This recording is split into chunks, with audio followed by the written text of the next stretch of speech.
Hi, I'm Sumit Tripathi and I help entrepreneurs close high ticket deals. And today I want to address the new entrepreneurs because I know that new entrepreneurs struggle with a very specific thing, and that is sales, right? Because most entrepreneurs, when they're just starting out, they absolutely hate sales. They think it's manipulative, they think they're cheating the customer, they think it's not for them, and they would almost wish somebody could just take over. But unfortunately, you have to learn this as a business owner. And that's why in this video, I will tell you how to learn it and what is the best approach you can take. Because sales does not have to be manipulative. It does not have to be something where you're just trying to push your product to your customer's face. It has to be something where you're trying to solve a problem and propose an effective solution. So, the reason why we think that sales is very manipulative is because of our movie culture.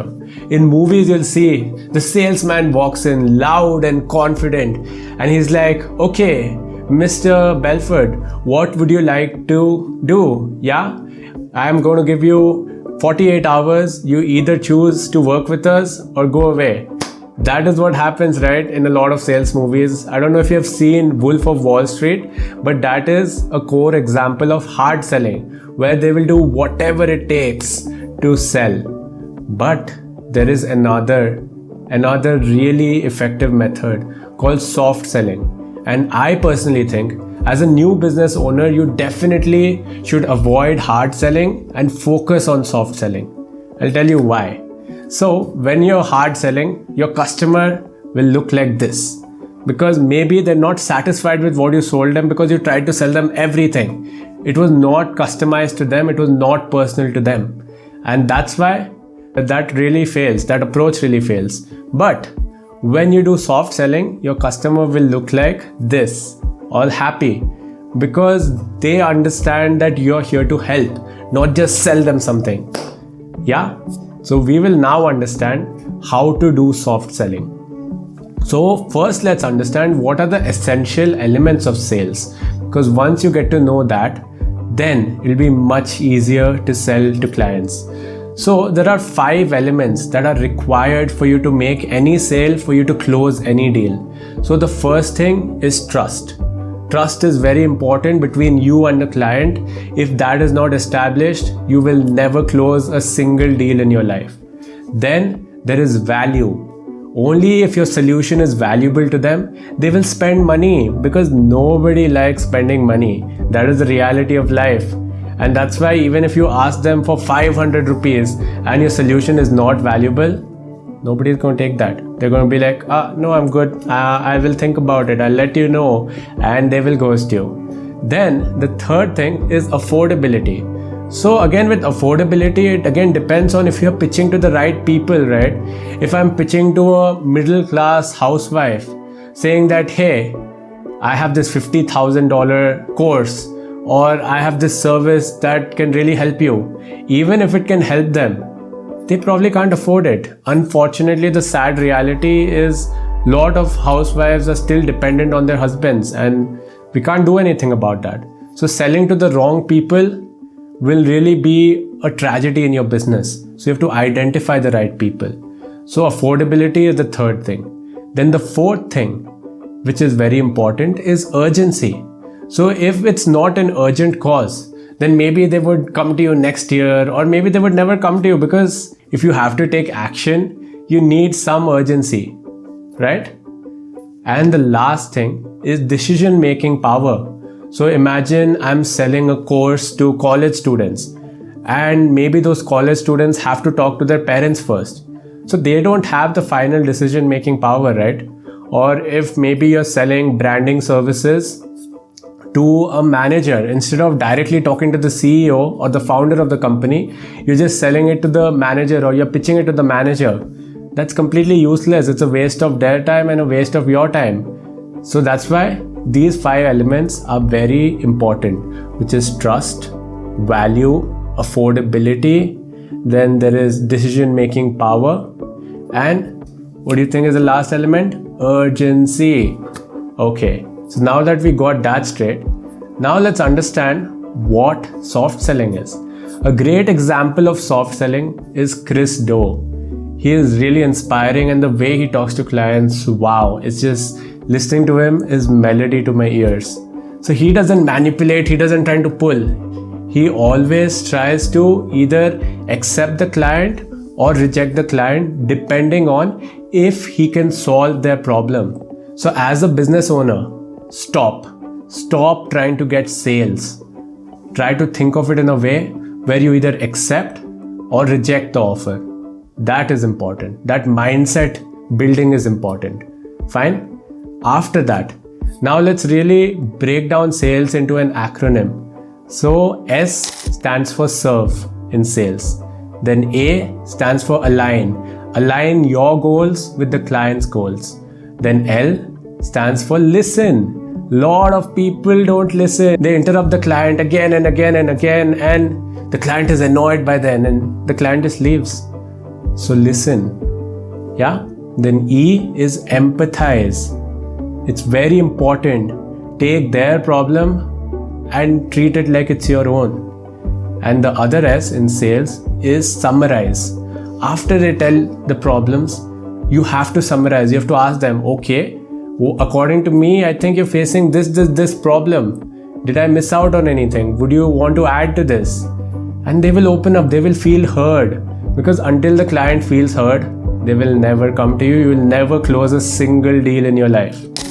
So, as a small business owner, you must be thinking, hey, for me to sell, I have to be a very confident individual, right? I have to speak louder and maybe wear this big suit, and then only clients will be impressed, they'll convert. But in reality, that does not work. If you're too loud, the client will get intimidated, and intimidation almost most certainly in this era does not work, because false urgency these days is useless, right? Because you have so many options. Earlier you had very few options, and that's why urgency made sense. But if you try to create a false sense of urgency these days, nobody cares. So unless you understand their problem and find the real urgency in their situation, it won't matter. Okay? So remember, instead of trying to appear confident, try to appear curious and empathetic. Ask a lot of questions, because that is very important. If you don't ask, you will never understand. So sales is all about asking. If you don't ask, they will never really tell you, they will never share their problems, and then it's all downhill from there. After that, what comes in sales as new business owners, you must understand something called objection handling. Because after you give this big pitch or you even understand their problem, sometimes clients are not satisfied, right? They still have a few questions. Now those questions can be divided into few common questions. Of course, you will find new ones. And whenever you find an objection, note it down. It really helps out. So when you find objections, there will probably be price objections. Maybe they'll say, hey, it's too expensive. Or maybe they'll say, I need some time to think about this. Or they also could say that, I'll ask my partner and I'll tell you. Or they can say that, I don't understand the structure. Because this is also a very common objection where maybe the client does not understand your process or your structure.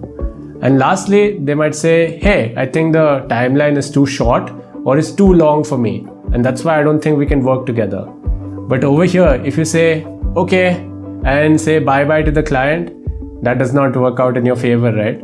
Over here, again, you have to understand the core problem. So let me make this journey simpler for you. But I want to tell you that you have to find answers to these questions on your own, depending on your business and depending on your industry. But I can tell you a basic framework from what I know. So especially when there's a time objection, that they say, hey, I think the time frame is too short. So the objection isn't really about time. It is about, will I get the same result in this period of time? Because competitors are providing me the same result in much longer time frames. So will I get the same result? That's what they are curious about. So answer that. It's not about time, it's about result. And then when it comes to pricing, So over there, one thing I love to do is every client is already paying a price for not solving their problem. Let's say you struggle with public speaking and you're not getting that promotion. Maybe you're making 50,000 right now, and after that promotion, you're going to be making 2 lakhs. So the price you're already paying for not solving the problem is 1.5 lakhs. So all you have to do is make the client realize that, hey, I'm already paying this for this, and now I need to solve this problem so that I can get where I want to. And when someone is paying 1.5 lakhs for not solving the problem, and if you say that, hey, I can solve the problem for maybe 50,000 rupees, so that automatically sounds like a steal. It's all about ROI, which is return on investment. So think of that. The next time you're pitching, think, hey, what ROI is the client going to get? And one more thing a lot of business owners ignore, and I personally ignored for a long time, is I never put myself in the client's shoes. So what do I mean by this? It's not only empathizing, it's also about your process. So I want you to sometimes role play as your client, and in your head I want you to imagine that, hey, suppose I required this, and I went to a business and I said that this is my problem. Would I be satisfied with their solution? And would I be satisfied with their process? If the answer is yes, then you're on the right track. If the answer is no, and when it's no, there can be 5 reasons. Again, the trust, affordability, urgency, decision-making power, and it can also be your value. So maybe if the answer is no, think about why. And after you fix that problem, then start improving your process. So your sales process, don't get too attached to it. And one more thing new business owners should do is something called SOPs. Now, I never used to do this because I thought, hey, I'm the only one running this thing, right? It's my coaching. Why do I need SOPs? But SOPs are required. Now, what are SOPs? SOPs are basically standardization of processes. So this is very important that on a sales call, your process should always be same. And if you think of improving the process, that's totally fine. But then stick to that process for a while, at least maybe a month or 2 months, and then quantify the results.